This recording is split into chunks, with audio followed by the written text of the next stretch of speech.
జగన్ అనే ధైర్యం భవిష్యత్తులో ఉండకూడదు అన్నటువంటిదే ఇప్పుడు చంద్రబాబు గారి ప్లాన్. ఒక చెవిరెడ్డిని అరెస్ట్ చేసిన, ఒక మిథున్ రెడ్డిని అరెస్ట్ చేసిన, లేకపోతే ఇప్పుడు శ్యామల ఇట్లాంటి వాళ్ళని పిలిపించిన, అసలు జగన్ పట్ల పాజిటివ్గా ఉంటే చాలు.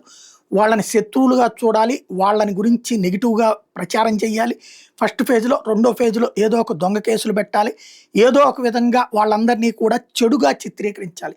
ఇది print media, electronic media, social media, ఎనలిస్టుల ముసుగులో ఉండేటటువంటి కొంతమంది, ఇలా వీళ్ళందరూ ఒకవైపున కథ నడుపుతుంటే రెండో పక్కన పోలీస్ వ్యవస్థ, ఇతర వ్యవస్థల ద్వారా ఓ రకంగా చెప్పాలంటే అనధికారిక ఎమర్జెన్సీ ప్రస్తుతం ఆంధ్రప్రదేశ్లో జగన్ విషయంలో అమలు చేస్తున్నారు. జగన్ అనేటటువంటి వ్యక్తిని గురించి మీరు ఆలోచిస్తే రాక్షసుడిగా చూడండి, దుర్మార్గుడిగా చూడండి. అతని గురించి పాజిటివ్గా చూడొద్దు.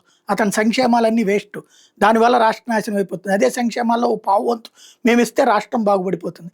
అదే సందర్భంలో ఆ నాయకులందరినీ దుర్మార్గులుగానే చూడండి, వాళ్ళ మీద మేము పెట్టే కేసులన్నీ నిజమని నమ్మండి. అదే సందర్భం మా మీద పెట్టేటటువంటి కేసులన్నీ, మా మీద అప్పట్లో పెట్టిన కేసులన్నీ దొంగ కేసులని నమ్మండి. దీనికి అనుగుణంగా అదిగో ఆ పేపర్లో చెప్పి రాశారు చూసారా, అదిగో ఆ టీవీలో డిబేట్ చేశారు చూసారా, ఆ మేధావి చెప్తున్నాడు విన్నారా.